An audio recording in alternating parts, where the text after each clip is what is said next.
It is so important to make sure that your board is financially literate, that they're able to do the job of overseeing the financial governance and decision-making needs of your nonprofit. We're in a series where we're talking about how do we know, how do we assess, and how do we train. So today we're going to talk about strategies for effective training. If you missed the previous video, go back or grab a link here where you're watching that will provide some sample questions that you should be asking your board. And you can also find this on my website, teresaclark.com, under services.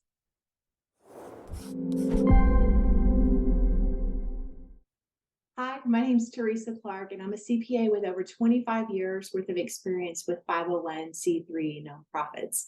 I've served as the CFO in a nonprofit organization, and I've also served as an external auditor. So I have both experience inside and outside. And that 25 years worth of experience has brought me to this place of really realizing how much value I can bring to so many nonprofits. And so my passion is to help leverage the wisdom that I've had to serve nonprofits in my consulting capacity so they can answer their unique financial questions and be ready to serve the missions they're called to be a part of. You can learn more about me and access my resources at my website, teresaclark.com. Okay, in our last video, we talked about how to assess their financial literacy level. And I'm going to roll from there into some topics that I think would emerge from those questions. So here are some, I'm going to give you 5 potential training topics that I think will emerge from those questions. The first one is just in the area of financial reports. Okay, so what do, this would be a training that would focus on explaining the reports, really slowing it down, talking about their name and about what you can find on the report, identifying specific items that will be helpful, like funds available, showing them how to identify the cash flow performance of the organization, how to monitor what restrictions are on funds and what the balances in those restrictions look like. And so those are some really important things you want to slow down and really teach on the financial reports. And I would say, a PowerPoint that has actual pictures of a financial report, or even bringing up a report live with the ability to annotate with them, on a screen with a circle or, a highlight, something that really points their eyes to what they're looking at. And if at all possible, record this session. Very helpful for them to become able to come back and play it. Or if you had a board member, subsequently, it can be just part of your training library. Next is the budget cycle. So looking at a budget cycle, you really want to, or budgeting as a topic, you want to look at the budget cycle. So explaining, what is our method of preparing our budget? How do we go about creating a plan? Are we just looking back and using the same numbers? Are we looking at a calendar of what's coming ahead and what we see the need being, and introducing the challenges and opportunities of new programs or new changes to how we operate our nonprofit? You also want to cover in this budgeting section an understanding of revenues. What's the timing of those revenues? Are we really heavy on a certain month of the year or a certain season of the year? Do our grant revenues lag several months? You want to make sure that you're communicating and addressing and orienting them around the realities of how you manage cash flow. And then also talking here in this budget training about how we measure budgets. For example, maybe you have a program that has a, $50,000 budget. And as long as the program, have several line items that they're going to spend things on. And maybe a conversation with the board is, as a whole, are you managing the $50,000 budget, or are you asking them to manage each line? And so talking about the budget philosophy, how accountability is maintained, sharing with the board that information so that they can be apprised of how we manage budgets to make sure that that program is fulfilled. And again, there's not a right or wrong answer in there. Sometimes that changes by season. Sometimes you need to be really tight with your belt buckle of finances, and sometimes you can be a little more flexible. Sometimes you have an inexperienced leader in a program, and sometimes you have a very experienced leader. And all of those things may change how budget performance or measurements are done. The third area would be compliance and reporting. So let's do a training that just helps them to understand all the things that have to be reported on. For example, a 990, maybe your nonprofit's required to file that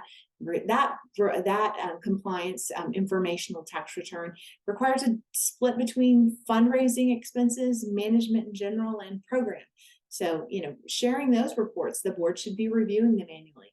You might also have grant management reports where you have to report on how funds that you received via a grant were managed. So how are those tracked and reported on? How are expenses obtained for that report? Is that an allocation that's made just for that report, or is that something that you're accounting for inside of your financials? And then the last area here that I'm thinking about is donor communications. So it's not really a compliance thing, but it is definitely a reporting thing. So how are we letting our donors know how we're doing? How are we thanking them? How are we engaging them ongoing in the mission of our organization? Okay, the fourth type of training that I recommend would be then in the cash management and investment policy area. So first of all, let's just bring the policy out and let's review it.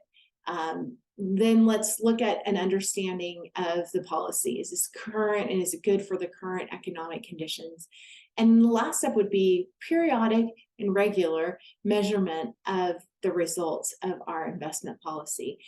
Sometimes there are board members who just check out when you get into stocks and bonds and CDs and insured cash sweep accounts and CEDAR account, they just start checking out, and that's okay. So sometimes in this area, you might want to hone in a group, a smaller group, maybe a committee, an investment committee that meets 2 times a year, 4 times a year to actually do this job. And so developing it and making sure that entity, that committee exists, they know what their task is and that they're staying on duty, and then reporting back to the full board. Okay, number 5 would be a general and annual board fiduciary duty training, where you go over the definition of a board having a fiduciary duty, and then get to some checklists of some things that they need to know are in place. This could be in your board training manual, so you might not need to spend exactly a lot of time every year, but maybe pulling one of these per year and overseeing them and then referring back to the full board manual. I did this as in it's a printed manual. Things are very digital now. So by all means, whichever format you're using.